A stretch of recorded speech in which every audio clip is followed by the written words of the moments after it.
welcome to another unboxing video from theplayersaid.com. My name's Alexander, and today we're taking a look at Shiloh, and this is April 6th through 7th, 1862.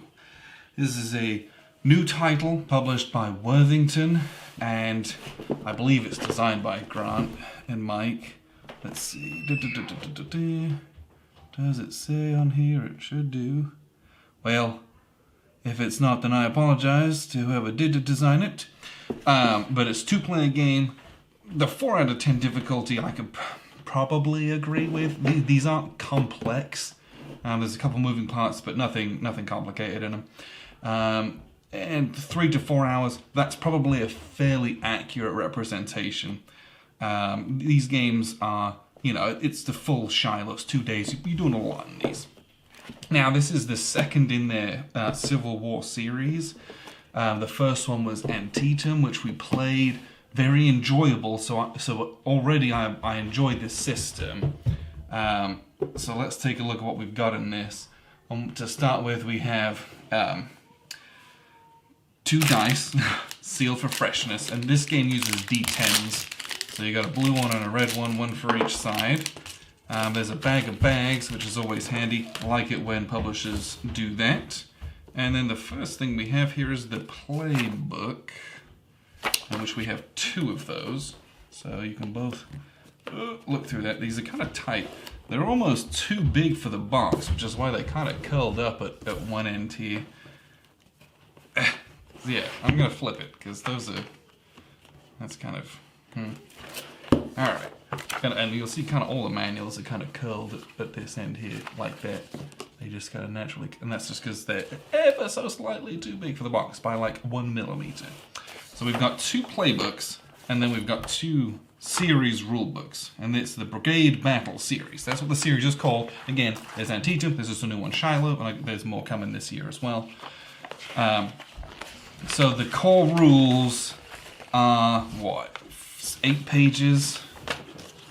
And it's not complicated. They do a good job of setting the rules out and having diagrams and tables as well. So these are the core rules: movements, regulated, attack, defense, all that kind of stuff. So then we've got our playbook, which has the title's special rules in it as well. So you've got different, because this one's got camps in it with Union alert statuses, and they've got river gunboats, things like that. Very, very cool. And then you've got your scenario setups, and it tells you which units go on which hexes. Sometimes you have choices, sometimes it's all regulated. And there's a couple different scenarios. You got the full battle or smaller subsections of it. And then there's some design notes and some strategy of how to be good. Okay, yes, it's designed by Grant and Mike Wiley and Mark Wiley. So there's a lot of, they design pretty much all a lot of the games that they put out.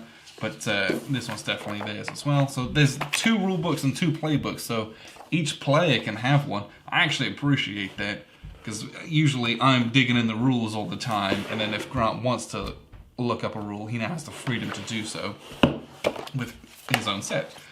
There's 2 play aids. These are identical. They have our combat results tables on them, fire range chart, and on the back you've got a terrain effects chart on it. So you can either each have one, or you can kind of set it up where they're both just on the table, and you can reference them both however you want to do. And then we've got all of our counters. Alright. So the counters, there's 5 sheets of counters. And the important thing to note here is, in reality, you only have effectively 1 sheet of counters. It's just over 1 sheet of counters. And so, units-wise, it's not massively dense. There's no stacking allowed in this one, I don't believe. I think, from what I remember, you can't stack at all. But each of these, I really like the counters on these. So these are the Union ones, they're nice and blue, but they've got nice little diagrams on them. They've got a strength point value.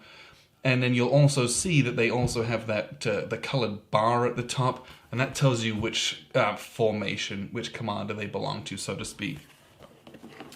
And here's the Confederates, the CSA, and just generally, they have about the same amount of units.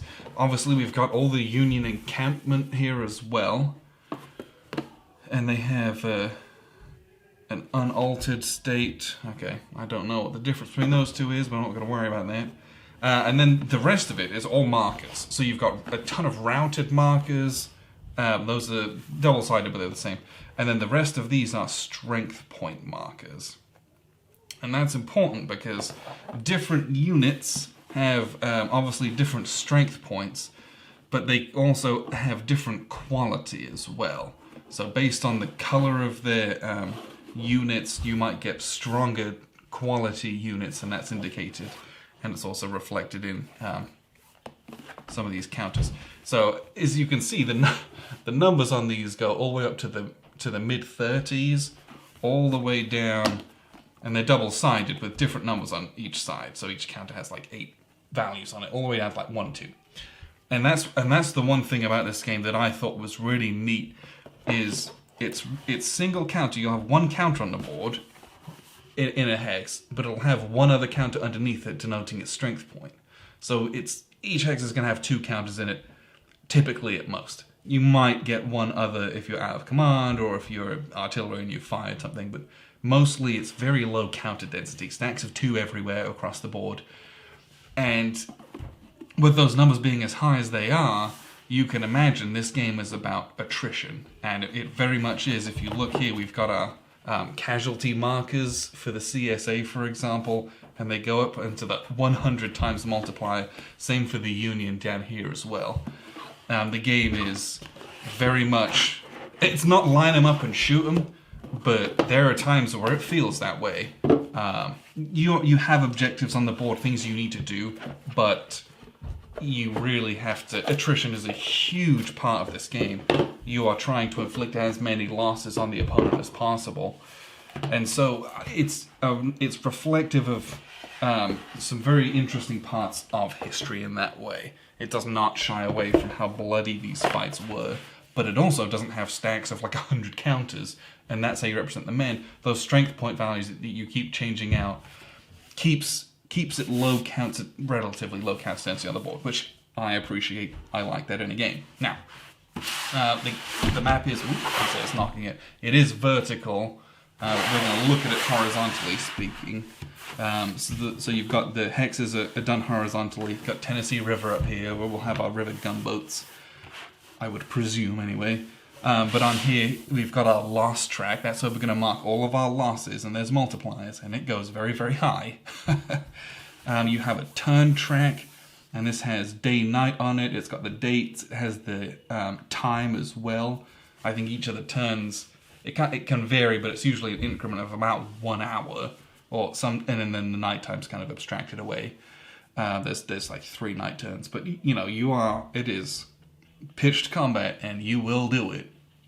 The CRT is also printed on the map. It's on the plate. There's all the movement charts and morale charts on the board, so there comes a point where you can do away with a lot of those play aids, and the game flows well once you learn it. It can be 3 to 4 hours because it is a big campaign, but it's very manageable, and a lot of people could play this fairly easily as well. It's not a complex system in any way, but I love this map.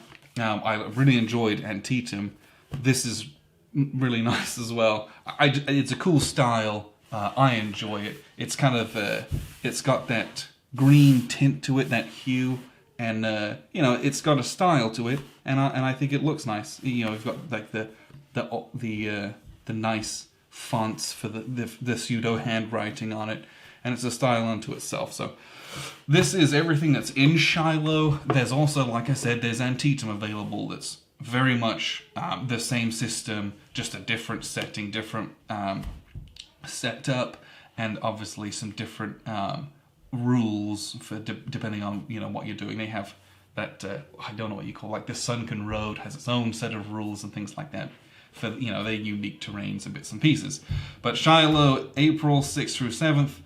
You can play this solo very easily. There is not a lot of hidden information. So you could play it one player, no big deal, which at this time, it kind of seems to be what we're all doing. But I will be playing this one with Grant as soon as we're able to do so. I'd appreciate you guys tuning in. This is Shiloh 1862 from Worthington, and I've been Alexander from theplayersaid.com.